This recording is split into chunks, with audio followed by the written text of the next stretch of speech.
Serikat Candu Iblis. Bagian 3. Orang tua bermuka hitam itu mengambil sebilah golok yang tergeletak di tanah di sampingnya. Senjata ini, secepat kilat, dilemparkannya ke arah Wiro. Hanya beberapa jengkal sebelum golok itu mencapai sasarannya, tiba-tiba ada serangkum angin menderu. Golok yang dilemparkan membalik, lalu melesat ke arah pelemparnya. Jala Gandring berteriak tegak. Kalau saja dia tidak cepat jatuhkan diri ke tanah, kepala atau lehernya pasti sudah kena disambar golok itu. Pendekar 212, kau boleh kabur saat ini, tapi kau tak bakal lolos dari tanganku, gertak Jala Gandring dengan geram. Udara di tikungan sungai kecil yang airnya hampir kering, sejuk sekali. Pohon-pohon besar yang masih bisa tumbuh cukup subur karena dekat air, memiliki dedaunan yang rindang. Membuat keadaan sekitar situ teduh dari sengatan sinar matahari musim kemarau panjang. Air sungai yang jernih tampak dangkal. Dasar sungai yang dilapisi batu-batu kecil terlihat dengan jelas. Di kejauhan, terdengar suara burung-burung berkicau. Pendekar 212, Wiro Sableng, duduk menyandarkan punggungnya ke batu besar di tepi sungai. Suci membaringkan tubuhnya, berbantalkan pangkuan sang pendekar. Selama ini kau baik-baik saja, Suci, tanya Wiro, seraya membelai pipi gadis itu. Yang ditanya tersenyum. Ditanya kenapa tertawa? Duniaku selalu berada dalam keadaan baik, aman, dan tenteram, Wiro. Tidak seperti duniamu, selalu dilanda keonaran, dikotori oleh manusia-manusia jahat. Semua orang menginginkan dunia seperti duniamu itu. Termasuk aku. Kau ingin ikut aku ke sana sekarang? Tentu. Wiro kemudian sadar apa arti ucapannya itu. Dia cepat berkata, tidak sekarang, Suci. Aku masih ingin hidup lebih lama di dunia ini. Suci tertawa panjang, lalu mencium jari-jari tangan si pemuda. Sebetulnya aku ingin kau selalu berada di dekatku. Ya, aku mengerti perasaanmu, Wiro. Tapi kau harus menyadari, dunia kita berbeda. Pertemuan sekali-kali seperti ini sudah merupakan satu hal yang luar biasa.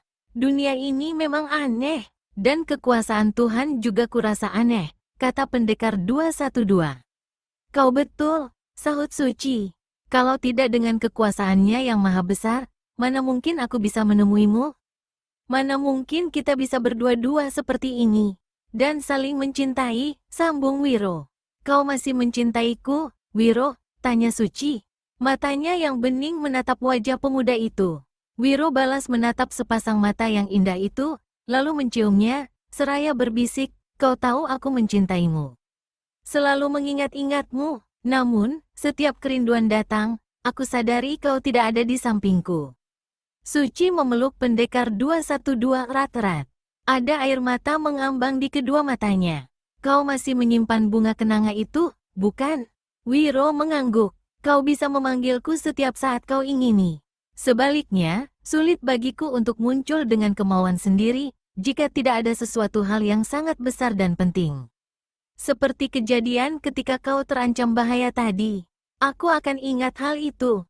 Wiro, tadi kau bilang mencintaiku. Apakah selama ini tidak ada gadis lain di hatimu? Wiro tersenyum mendengar pertanyaan itu. Dalam hati dia berkata, rupanya roh bisa juga cemburu. Aku tahu apa yang kau ucapkan di hatimu, kata Suci tiba-tiba, membuat pendekar 212 jadi salah tingkah, lalu tertawa gelak-gelak. Kau belum menjawab pertanyaanku, Wiro. Aku memang banyak bertemu dengan gadis-gadis. Kebanyakan mereka orang-orang dunia persilatan. Sebagian dari mereka adalah sahabat-sahabatku. Tapi yang rasanya mencintai, mereka terlalu tolol kalau mau mencintai pemuda sableng sepertiku ini.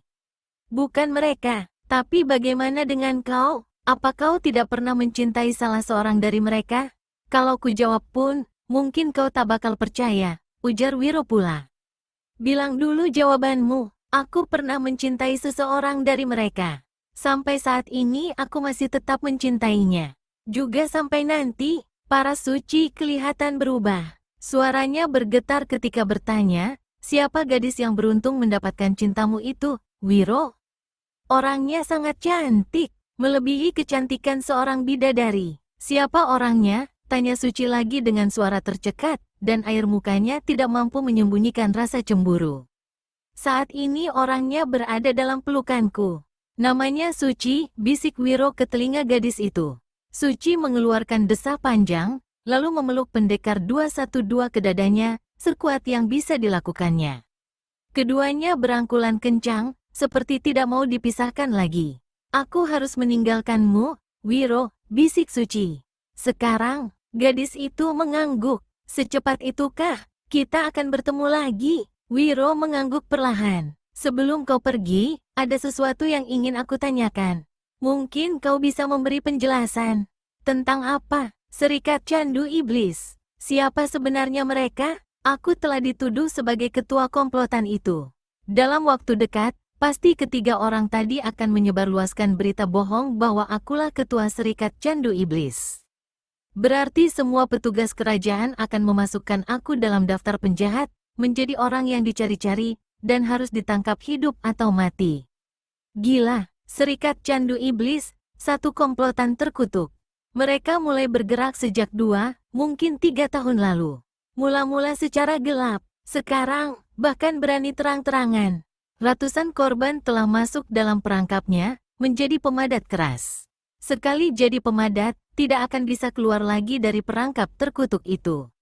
Untuk mendapatkan secuil candu, mereka harus membayar mahal. Kalau tidak ada uang, merampok dan membunuh pun mereka tidak segan. Aku mendapat kabar, banyak orang-orang kerajaan yang telah jadi pemadat. Tapi yang menyedihkan, kabarnya ada beberapa di antara mereka yang terlibat sebagai kaki tangan Serikat Candu Iblis. Beberapa bulan yang lalu, aku pernah menumpas salah satu kelompok komplotan itu. Tapi mereka seperti sudah berakar. Satu dibasmi, yang lainnya muncul di mana-mana. Kau sempat melihat orang pendek berkepala botak pakai jubah merah yang keluar dari dalam tandu tadi? Tanya Wiro. Suci menggeleng. Keparat itu yang membuat aku terjebak dan dituduh sebagai sang ketua. Sebelum kabur, dia meninggalkan kotak berisi candu. Aku tertangkap tangan pada saat kotak itu ada padaku. Si kate botak itu, apakah dia memang ketua Serikat Candu Iblis? Mungkin ya, mungkin juga bukan.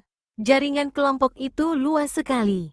Sampai-sampai ke istana. Tapi, siapa-siapa pimpinan utamanya, masih sulit diketahui. Aku harus menumpas mereka. Kalau tidak, bakal tambah banyak orang yang masuk perangkap mereka. Suci mengangguk. Aku akan membantu, jika kau perlukan. Mulailah pada sebuah rumah makan dan rumah penginapan besar di perbatasan. Aku sudah lama mencurigai ada apa-apanya di tempat itu. Nah, Wiro, sekarang aku harus pergi. Wiro mencium muka gadis itu, dan memeluk tubuhnya lama sekali, baru dilepaskan. Aku pergi, Wiro. Pendekar 212 mengangguk. Sosok tubuh Suci perlahan-lahan kelihatan berubah menjadi samar. Pakaiannya melambai-lambai tertiup angin pagi. Wajahnya berubah kosong. Keseluruhan diri gadis itu berubah menjadi bayang-bayang, lalu laksana asap membumbung ke udara dan lenyap. Pendekar 212 menarik napas dalam. Untuk beberapa lamanya, dia masih tegak di tepi sungai itu. Dunia aneh, bisik hatinya. Dan aku bercinta dalam keanehan itu. Murid Sinto Gendeng garuk-garuk kepala. Seperti yang dikatakan Suci, rumah makan di perbatasan sebelah utara itu memang merupakan rumah makan paling besar yang pernah dilihat dan dimasuki pendekar 212, Wiro Sableng. Pengunjungnya ramai bukan main, apalagi saat itu tepat tengah hari. Wiro harus menunggu cukup lama, baru pesanannya dihidangkan. Ternyata makanannya juga enak. Selain bangunan besar itu dijadikan rumah makan, di sebelah belakang agak menyamping ke kiri terdapat sebuah bangunan lain yang lebih besar. Inilah tempat penginapan, yang terbuat dari kayu dan bertingkat di sebelah atasnya. Selesai makan, Wiro duduk pura-pura terkantuk-kantuk. Tapi, sebenarnya matanya tengah meneliti keadaan, dan otaknya berpikir-pikir bagaimana dia mulai melakukan penyelidikan. Seorang pelayan mendatangi. Wiro mengeluarkan sebuah kantong kain. Dia sengaja memperlihatkan kantong berisi banyak uang itu kepada pelayan. Ini bayaranku, kembalinya kau boleh ambil. Si pelayan bukan saja gembira, tapi juga hampir tidak percaya. Sisa kembalian yang dihadiahkan tetamu itu, hampir sama dengan upahnya bekerja 1 bulan di rumah makan itu. Si pelayan membungkuk dan berulang kali mengucapkan terima kasih. Kau boleh pergi, biarkan aku duduk dulu di sini. Aku mengantuk kekenyangan. Tentu, Raden boleh duduk di situ selama Raden suka, kata si pelayan. Sekali lagi dia membungkuk dan mengucapkan terima kasih. Ketika dia mengantongi uang kembalian, kebetulan pemilik rumah makan dan penginapan melihatnya. Dia seorang gemuk bermata sipit, berambut dicukur pendek, dan bermuka berminyak. Hidungnya sangat merah, dan mulutnya kecil. Sepintas, tampang orang ini tidak beda dengan muka seekor babi. Namanya Sentiko. Siapa yang memberimu hadiah uang kembalian itu? Bertanya Sentiko. Si pelayan menunjuk ke arah Wiro, yang duduk di sudut rumah makan dengan setengah terpejam dan kepala terangguk-angguk. Uangnya 1 kantong. Agaknya dia seorang hartawan muda yang kaya raya, menerangkan si pelayan. Sentiko memperhatikan tamunya itu sesaat. Belum pernah dia kulihat sebelumnya. Mungkin dia seorang pedagang keliling. Jika dia memang banyak uang, hemem. Sentiko melangkah menuju meja tempat Wiro Sableng berada. Dia mendehem beberapa kali. Ketika dilihatnya Wiro membuka kedua matanya lebar-lebar, pemilik rumah makan ini cepat membungkuk, lalu duduk di kursi di hadapan pendekar 212. Nama saya Sentiko, saya pemilik rumah makan ini. Saya berterima kasih Raden mau makan di sini. Apakah makanan kami cukup enak? Ah, Wiro garuk-garuk kepalanya. Hidangan di sini sungguh lezat. Aku sampai mengantuk kekenyangan. Jika Raden memang butuh istirahat, di samping ada penginapan, menawarkan Sentiko. Aku dalam perjalanan jauh, memang perlu istirahat. Mungkin aku perlu menginap barang 1 malam. Sentiko tertawa lebar. Saya akan berikan kamar yang paling bagus untuk Raden, serta pelayanan paling istimewa. Pelayanan paling istimewa? Tanya Wiro, seraya keluarkan kantong uangnya. Dia berpura-pura menghitung uang yang ada dalam kantong itu, lalu menyelipkan kantong kembali ke balik pinggangnya. Sepasang mata Sentiko berkilat-kilat melirik kantong uang itu. Pelayanan macam apa pula itu? Sentiko tertawa lebar. Tergantung Raden maunya apa, katanya. Bersenang-senang sampai pagi dengan gadis-gadis cantik selangit. Seorang, atau 2 orang sekaligus? Atau cuma mau dipijat sambil ganti memijat? Atau mungkin Raden hanya suka menyaksikan pertunjukan khusus gadis-gadis di atas ranjang? Ah, yang terakhir itu aneh kedengarannya, kata Wiro. Memang aneh, baru di tempat saya ini ada pertunjukan seperti itu. Raden mau melihat, saya bisa atur sekarang juga. Wiro menguap. Sebetulnya, tubuhku ini sangat letih. Kalau bermain dengan gadis Gismu, aku pasti tambah ringsek. Kalau begitu pijat saja, Raden. Pasti segala keletihan Raden akan lenyap.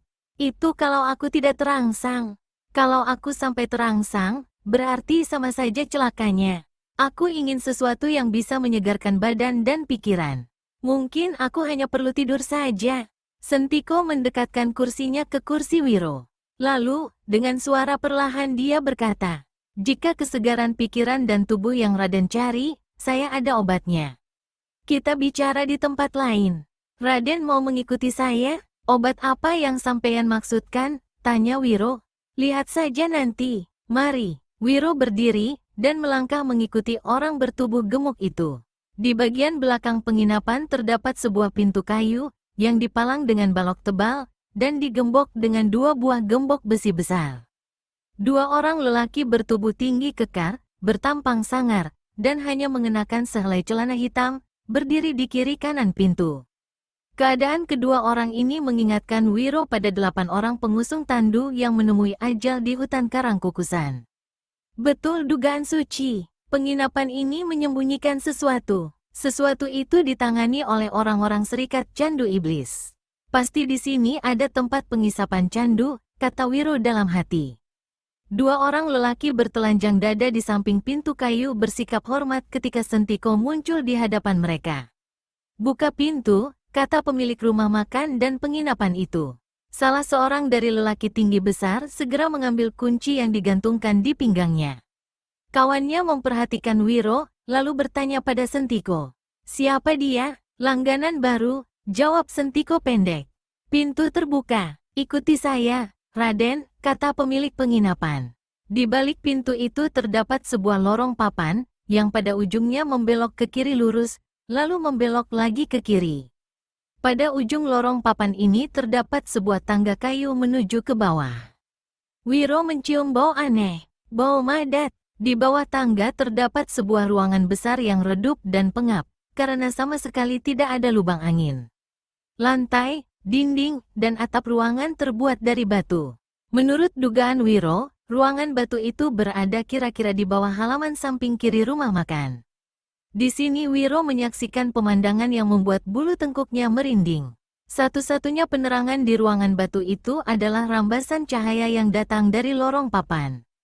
Sekitar 100 orang tampak bergeletakan di lantai ruangan, beralaskan sehelai tikar dan bantal jerami. Semua mereka rata-rata berwajah pucat, bermata dan berpipi cekung.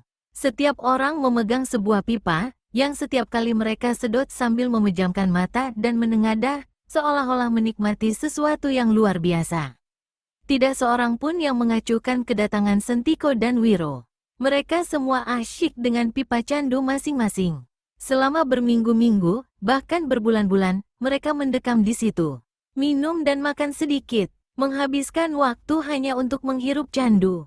Kata orang, sekali orang sudah terjeblos ke tempat seperti itu, sulit baginya akan keluar lagi. Wiro kemudian melihat ada seorang pengawal bercelana hitam di setiap sudut ruangan batu. Masing-masing membekal sebuah pentungan, dan sebuah kotak kecil yang digantungkan di pinggang. Mereka duduk di atas sebuah bangku kayu. "Bagaimana pendapat Raden?" tanya Sentiko pada Wiro Sableng. "Ini rupanya yang dinamakan surga dunia," jawab Wiro. "Raden boleh mencobanya. Secuil pertama tidak dipungut bayaran. Cuilan selanjutnya baru dibayar, tapi harus dibayar lebih dahulu sebelum menikmati cuilan pertama. Yang aku pikirkan saat ini justru bukan bersenang-senang mengisap candu, tapi apa, Raden? Aku tiba-tiba saja punya niat untuk membuka usaha penghisapan candu seperti ini," kata Wiro pula. "Saya tahu Raden punya banyak uang. Tapi, tidak sembarang orang bisa membuka tempat penghisapan candu seperti ini. Bahayanya besar, dan harus ada perlindungan, serta kepercayaan dari orang-orang di atas," menerangkan Sentiko.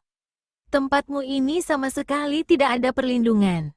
Jika ada apa-apa, kau dan anak buahmu pasti kena bekuk secara mudah." Sentiko tertawa. "Raden tidak melihat 4 pengawal bertelanjang dada yang ada di sudut-sudut ruangan? Mereka memang bertubuh besar, tapi kulihat seperti tidak punya kekuatan," jawab Wiro. "Kalau aku membuka usaha seperti ini, manusia-manusia macam mereka tidak akan kupakai." "Raden terlalu menganggap enteng orang," kata Sentiko, dengan air muka kurang senang. Dengan tangan kosong, mereka sanggup memukul hancur kepala kerbau, bahkan menjebol tembok. Atau mungkin Raden punya ilmu yang diandalkan, dan hendak menjajal mereka? Wiro mengangkat bahu. Pengawal di sudut kanan berdiri dan mendekati mereka. "Apakah tamu ini sudah siap untuk diberikan 1 cuil?" tanya pengawal itu. "Bagaimana, Raden?" tanya Sentiko. "Terima kasih, niatku semakin keras untuk membuka usaha beginian. Untungnya pasti besar." Sentiko tampak kecewa. "Jika Raden tidak mau bersenang-senang di sini, tidak apa. Tapi, ada aturan yang harus dijalankan." Aturan apakah?" tanya Wiro. "Pertama, Raden harus menjaga kerahasiaan. Tidak boleh menceritakan kepada siapapun apa yang Raden telah lihat di sini. Kalau hanya aturan itu, kau tidak perlu khawatir. Aku tidak akan menceritakan pada siapapun." "Bagus kalau begitu. Sekarang aturan yang kedua. Raden harus membayarkan sejumlah uang, karena sudah masuk kemari." "Tapi, aku tidak menghisap candu," kata Wiro pula. "Menghisap atau tidak, Raden tetap harus dipungut bayaran. Tidak banyak, hanya separuh dari apa yang ada dalam kantong uang Raden itu." "Separuh uang dalam kantong? Gila, itu tidak sedikit." "Begitu aturan kami, agar tidak sembarang orang masuk kemari." Suara Sentiko yang tadi lunak kini berubah keras. "Aku tidak akan membayar." Wiro melangkah ke arah tangga. Di depan tangga ternyata telah menghadang seorang pengawal. Sikapnya garang. Pengawal ini menyeringai. "Kalau kau tidak mau membayar, tinggalkan lidahmu padaku." Tangannya bergerak, dan tahu-tahu dia sudah memegang pisau kecil yang amat tajam. Pisau ini sama dengan pisau 8 pengusung tandu yang dilihat Wiro di hutan karang kukusan. Kalau kalian memaksa dengan kekerasan, kalian akan menyesal. Si pengawal kembali menyeringai mendengar ucapan pendekar 212 itu. Dia melangkah mendekati Wiro. Uangmu atau lidahmu, ancamnya. Wiro cepat menjauh. Dia telah menyaksikan cara berkelahi orang-orang Serikat Candu Iblis di rimba karang kukusan. Sekali lawan kena tertangkap, pasti celaka. Wiro mundur lagi ketika pengawal di depannya bergerak maju. Tiba-tiba dari belakang ada yang menangkap bahunya. Sebelum dia bisa berbuat apa, tubuhnya sudah dibaringkan ke lantai batu. Pendekar 212 merasakan tulang belulangnya seperti remuk. Pemandangannya berkunang. Ketika dia coba berdiri, satu kaki menginjak lehernya dengan keras. "Ayo, keluarkan lidahmu," bentak pengawal yang menginjak lehernya, demikian keras sehingga lidahnya hampir terjulur. Di sampingnya, tiba-tiba Sentiko membungkuk dan menyambar kantong uang yang ada di pinggangnya. Tapi, tangannya cepat ditangkap Wiro, lalu dipuntir, hingga si gemuk ini terpekik kesakitan. Pengawal yang menginjak lehernya marah besar. "Kau minta mampus," teriaknya. Kaki kanannya dihujamkan kuat-kuat ke leher Wiro. Saat itu, pendekar 212 telah lebih dahulu menghantamkan tangan kanannya ke tulang kering pengawal yang menginjaknya. Kraak-kek, pukulan yang disertai tenaga dalam itu mematahkan tulang kaki si pengawal, hingga dia menjerit keras. Selagi dia terbungkuk-bungkuk kesakitan, masih dalam keadaan terbaring di lantai batu, Wiro hantamkan tumit kirinya ke selangkangan pengawal itu. Orang ini meraung kesakitan, tubuhnya mental, lalu jatuh di lantai, menimpa seorang yang sedang merem melek menghisap candu. 3 orang pengawal melompat, dan langsung menyerbu pendekar 212, Wiro Sableng. Wiro berkelit dengan cepat, sambil mengayunkan satu jotosan ke perut lawan yang terdekat. Bukek, jotosan itu tepat menghantam perut. Tapi, si pengawal hanya menyeringai. Wiro kerahkan tenaga dalamnya. Dia kembali lancarkan pukulan, kali ini ke arah batok kepala si pengawal yang sama. Namun, tiba-tiba ada 2 tangan yang kukuh mencekal tangan kanannya. Selagi dia berusaha melepaskan diri, 2 tangan lagi dari samping kiri melesat. Satu menjambak rambut gondrongnya, satu lagi mencekal lehernya. Menyadari bahaya besar ini, Wiro cepat membuat gerakan kincir padi berputar. Tangan dan kakinya yang masih bebas menghantam. 2 orang pengawal menjerit kesakitan, lepaskan cekalan mereka, dan terhuyung-huyung sambil mundur. Yang di sebelah kanan tampak pecah mata kirinya. Yang satu lagi pegangi perutnya yang kena tendang. Dia batuk-batuk beberapa kali, lalu muntahkan darah segar. "Setan alas, kau berani mengaco di sini?" teriak pengawal ketiga. Tubuhnya paling besar di antara semua pengawal yang bertugas di ruang pengisapan madat itu. Dia mendekati Wiro dengan tangan terpentang. Tiba-tiba dia meniup ke depan. Serangkum angin menderu, lalu berubah menjadi sebilah pedang. Pedang asap. Waktu di hutan karang kukusan beberapa hari yang lalu, Wiro telah melihat ilmu kesaktian aneh ini. Karenanya, dia tidak merasa terkejut. Namun, dia harus berhati-hati. Cepat dia menyingkir, selamatkan diri dari tusukan pedang asap. Si pengawal menggeram melihat serangannya luput. Mulutnya dibuka lebar-lebar, lalu dia keluarkan suara menggerung. Pedang asap seolah berubah menjadi ular, bergelung ke kiri, menyambar ke arah leher murid Sinto Gendeng. "Gila," maki pendekar 212 dalam hati. Dia rundukkan kepala untuk selamatkan leher. Tapi, dari depan lawannya menyambut dengan satu jotosan. Penasaran, serta ingin menjajaki kehebatan-kehebatan lawan, pendekar 212 balas menghantam dengan tinju kanan. 2 jotosan saling beradu keras. Murid Sinto Gendeng keluarkan keluhan keras. Tubuhnya terlempar sampai 5 langkah, dan jatuh duduk di lantai batu. Ketika diperhatikannya, tangan kanannya tampak jari-jarinya menggembung kemerahan.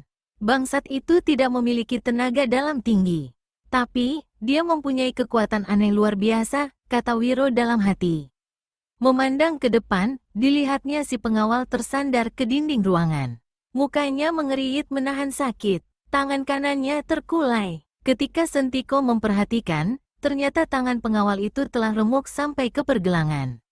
Sentiko berpaling pada Wiro. Kau telah membunuh seorang pengawal dan mencederai 3 lainnya. Kau bakal menerima hukuman berat. Jangan harap kau bisa lolos. Sentiko lari ke arah tangga. Namun, Wiro cepat menyusul dan memegang leher bajunya. Jika kau tidak membawa aku pada pemimpinmu, ku pecahkan muka babimu saat ini juga, gertak Wiro. Lelaki gemuk itu tampak kecut. Tapi, dalam hati dia menyumpah setengah mati. Ikuti aku, katanya kemudian. Dia menaiki tangga dan melangkah cepat di sepanjang lorong papan. Di pintu, dia mengetuk 3 kali. Tak lama kemudian, pintu kayu yang dipalang dan digembok dibukakan 2 pengawal dari luar. Teman-teman kalian mendapat cedera di dalam sana. Cepat kalian tolong, berkata Sentiko, sebelum dia meninggalkan tempat itu. 2 pengawal tentu saja keheranan. Mereka hendak bertanya, tapi Sentiko sudah berlalu bersama Wiro. Yang satu akhirnya menyuruh kawannya untuk masuk ke dalam. Coba kau periksa apa sebenarnya yang terjadi. Pengawal itu masuk. Tak lama kemudian, dia keluar kembali setengah berlari. Jaka Dolok mati, 3 kawan lainnya cedera berat. Bantu aku menolong mereka. Sentiko membawa Wiro ke dalam sebuah kamar di tingkat atas penginapan. Kau tidak membawa aku pada pimpinanmu? Tanya Wiro. Sebaiknya kau melupakan saja niat untuk membuka usaha penghisapan candu. Kau telah membunuh seorang di antara kami, mencederai 3 orang lainnya. Apakah pimpinanku akan mengabulkan begitu saja permintaanmu? Kau tak perlu meributkan apakah dia mengabulkan atau tidak. Yang jelas, kau harus mengantarkan aku padanya. Jika aku tidak mau, ujar Sentiko. Wiro melangkah mendekati pemilik rumah penginapan itu. Baru 2 langkah dia maju, tanpa diketahuinya, Sentiko menginjak sebuah tombol kayu di bawah meja. Lantai yang dipijak Wiro tiba-tiba amblas. Tak ampun lagi, pemuda ini terperosok ke bawah. Dia ternyata jatuh ke dalam sebuah ruangan batu sedalam 4 tombak. Tidak mungkin baginya untuk dapat melompat setinggi itu. Keparat, teriak Wiro memaki. Di atas lubang, Sentiko tertawa mengakak. Dari dalam lubang, Wiro lepaskan 1 pukulan tangan kosong ke arah Sentiko yang tegak di pinggir lubang. Lelaki gemuk ini cepat menyingkir, begitu dia mendengar ada suara angin menggemuruh dari bawah lubang. Angin pukulan menghantam langit-langit ruangan hingga jebol berantakan. Kau boleh mengamuk di dalam lubang itu, Raden. Sebentar lagi akan ada makhluk-makhluk lucu yang bakal menemanimu. Abis berkata begitu, Sentiko melangkah ke sudut kamar. Di sini dia menarik sebuah kawat. Di dalam lubang, Wiro mendengar suara mendesis. Tampak ada celah kecil di dinding lubang sebelah kanan bawah. Lalu, 5 kepala pipih lebar berwarna hijau kelihatan menjulur. Kepala 5 ekor ular sendok. Pendekar 212 melompat mundur. Tapi, di lubang yang sempit itu tidak ada ruangan untuk menghindar. 5 ular sendok melata di lantai lubang. Kepala masing-masing bergerak naik ke atas. Mulut binatang ini terpentang mengerikan. Wiro segera siapkan pukulan sinar matahari. Tetapi, dia sadar, membunuh kelima ular berbisa itu dengan pukulan sakti di ruangan yang begitu sempit, sama saja dengan bunuh diri. Pukulan saktinya akan berbalik menghantam dirinya sendiri. Menurut gurunya, Eyang Sinto Gendeng, dia kebal terhadap segala macam racun. Apakah itu juga berarti kebal terhadap bisa ular? Kita tinggalkan dulu pendekar 212 yang tengah menghadapi bahaya terancam 5 ekor ular sendok berbisa. Kita ikuti rombongan Adipati Magetan yang bergerak menuju kota raja. Karena Lawung Jeno, Jala Gandring, dan Barataji sama-sama menderita cedera, maka rombongan itu tidak bisa bergerak cepat. 1 hari kemudian, baru mereka sampai di kota raja. Lawung Jeno langsung memimpin rombongan menuju gedung kepatihan. Astaga, apa yang terjadi dengan diri kalian? Tanya Pati Sagara Wisamala, ketika melihat kemunculan ketiga orang itu. Tangan kiri Adipati Lawung Jeno dilihatnya tergantung dalam kain penyangga, tanda ada bagian bahu atau pangkal lengannya yang patah. Tapi, yang paling menggigitkan ialah mukanya yang seperti hancur. Hidung melesak ke dalam, dan kelihatannya dia mengalami kesulitan bernapas. Di samping Adipati Magetan itu, tegak orang tua bermuka hitam, Jala Gandring, bertopang pada sebuah tongkat. Kaki kirinya dibalut dan diganjal dengan sepotong kayu. Pati kerajaan berpaling pada Barataji. Leher orang ini tampak bengkak membiru. Seperti Jala dan Lawung Jeno, dia pun kelihatan sulit bernapas. Karena tidak ada satupun dari ketiga orang itu yang membuka mulut, Pati Sagara Wisamala kembali bertanya, orang-orang Serikat Candu Iblis yang menghajar kalian? Serentak menarik napas panjang dan dalam, Jala Gandring menjawab, kami memang berhasil menjebak rombongan orang-orang Serikat Candu Iblis di hutan Karangkukusan. Pemimpinnya nyaris kami tangkap, tetapi terjadi satu keanehan. Ada satu makhluk yang tidak kelihatan menolong ketua Serikat Candu Iblis, sehingga dia berhasil lolos. Lolos setelah menghajar kalian lebih dulu, tanya Pati Kerajaan. Bukan dia yang menghajar kami, tapi makhluk yang tidak kelihatan itu. Makhluk tersebut ternyata menjadi kawan sang ketua, Barataji yang menjawab.